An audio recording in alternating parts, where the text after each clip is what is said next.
হরে কৃষ্ণ, রাধে রাধে। নমস্কার সুধীভক্তবৃন্দ। ইংরাজি 27শে ফেব্রুয়ারি 2026 সাল, বাংলা 1432 বঙ্গাব্দে 14ই ফাল্গুন শুক্রবার এবছরের শ্রী আমলকি একাদশী ব্রত। এটি ফাল্গুন মাসে শুক্লপক্ষের পবিত্র একাদশী। শাস্ত্রে বলা হয়েছে আমলকি একাদশীর দিন ভুল করেও মুখে তুলতে নেই এই কয়েকটি নিষিদ্ধ খাবার। তা না হলে রোগ শোক দুঃখ দারিদ্র দুর্ভাগ্যে ভুগতে হয়। শাস্ত্রে বলা হয়েছে যে আমলকি একাদশীতে উপবাস পালন করলে ব্যক্তির পাপ বিনষ্ট হয়, দুরারোগ্য ব্যাধি নির্মূল হয়, অনন্ত পুণ্য লাভ হয়। আমলকি গাছ ভগবান বিষ্ণুর প্রিয়। এই দিনে আমলকি গাছের পূজা, ভগবানকে আমলকি ফল নিবেদন, আমলকি গাছের নিচে বসে ভাগবত আদি শাস্ত্র পাঠ করা ফলপ্রসূ বলে মনে করা হয়। এই উপবাস স্বাস্থ্য, দীর্ঘায়ু এবং সকল ঝামেলা থেকে মুক্তি প্রদানকারী বলে মনে করা হয়।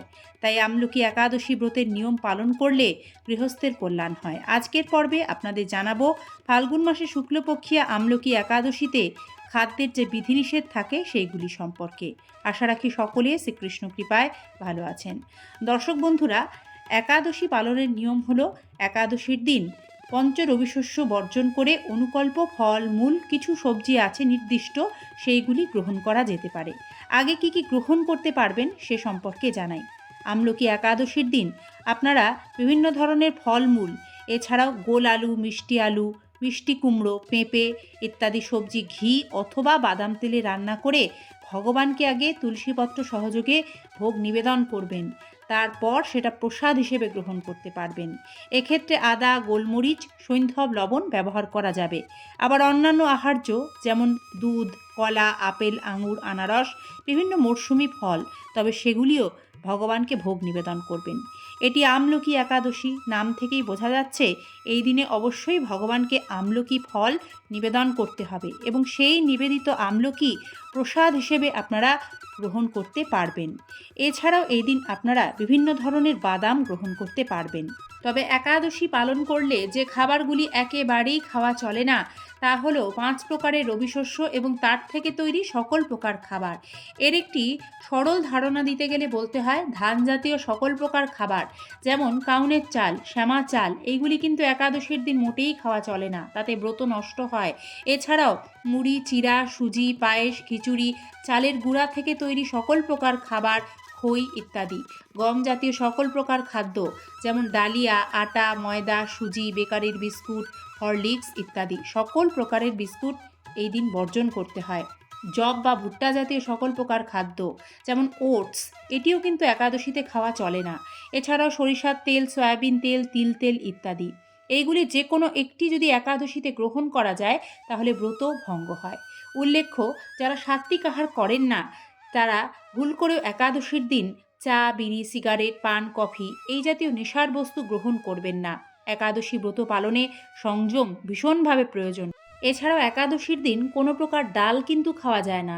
এছাড়াও কোনো ধরনের শাক পাতাও খেতে নেই। স্যালাড খাবেন না একাদশীর দিন, সে কারণেই পালং শাক, পুঁই শাক, সবজির মধ্যে বেগুন, বরবটি, শিম, বাঁধাকপি, উচ্ছে বা করলা, মাশরুম, পেঁয়াজ, রসুন, কোনো প্রকার তামসিক আমিষ খাবার একাদশীর দিন ভুল করেও গ্রহণ করতে নেই। যারা একাদশীতে একাদশী রান্না করেন তাদের 5 ফোড়ন ব্যবহার থেকে সতর্ক থাকতে হয়, কারণ 5 ফোড়নে সরিষার তেল, তিল তেল থাকতে পারে, যা বর্জনীয় একাদশীতে। এছাড়াও একাদশীতে কয়েকটি নিষিদ্ধ কর্ম আছে, যার মধ্যে পড়ে শরীরে প্রসাধনী ব্যবহার নিষিদ্ধ, তৈল, সুগন্ধি, সাবান, শ্যাম্পু ইত্যাদি বর্জন করতে হয়। সকল প্রকার ক্ষৌরকর্ম অর্থাৎ নখ কাটা, চুল কাটা, দাড়ি কাটা, এইগুলি কিন্তু একাদশীর দিন একেবারেই করা যায় না। দর্শক বন্ধুরা, একাদশী ব্রত অসম্পূর্ণ থাকে যদি না একাদশী পালন করে পরদিন পারণ না করেন। শ্রী শ্রী আমলকি একাদশী ব্রতের পারণের সময়সূচি আপনারা এবার দেখবেন, সাথে জানবেন পারণ কি। একাদশীর পারণ হলো একাদশীর পরদিন পারণের দেওয়া নির্দিষ্ট সময়ের মধ্যে ভগবানকে পঞ্চরবিশস্য তুলসী পত্র সহযোগে ভোগ নিবেদন করে একাদশীর ফল ভগবানের সম্মুখে অর্পণ করতে হয়। একাদশীর পারণ মন্ত্র যা হলো ওং অজ্ঞান তিমিরান্ধস্য ব্রতে নানেন কেশব প্রসীদ সুমুখ নাথ জ্ঞান দৃষ্টি প্রদভব। এ মন্ত্র পাঠ করে ভক্তি ভরে একাদশী ব্রত সমাপন করে তারপর সে ভোগ কৃষ্ণ প্রসাদ হিসেবে গ্রহণ করবেন।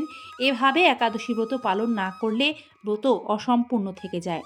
আর একাদশী পালন করে সেই দিন কিন্তু শুধুমাত্র উপবাস করাই মূল লক্ষ্য নয়, লক্ষ্য কৃষ্ণ ভক্তি লাভ।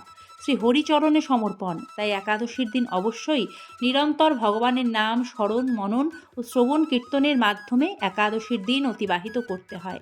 এই দিন একাদশী পালনে পরনিন্দা, পরচর্চা, মিথ্যা ভাষণ, ক্রোধ, দুরাচারী, স্ত্রী সহবাস এছাড়াও কাউকে কটূক্তি করা, অপমানসূচক কথা বলা সম্পূর্ণরূপে নিষিদ্ধ।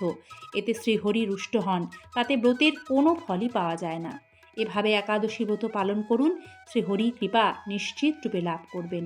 সকলকে ধন্যবাদ একাদশী ব্রতের খাদ্যের ও কর্মের এই বিধিনিষেধের পর্বটি সম্পূর্ণ দেখার জন্য। ভালো থাকবেন, শ্রীকৃষ্ণ কৃপায় সকলের মঙ্গল হোক। শুভ আমলকি একাদশী ব্রতের কৃষ্ণময় শুভেচ্ছা। হরে কৃষ্ণ, রাধে রাধে।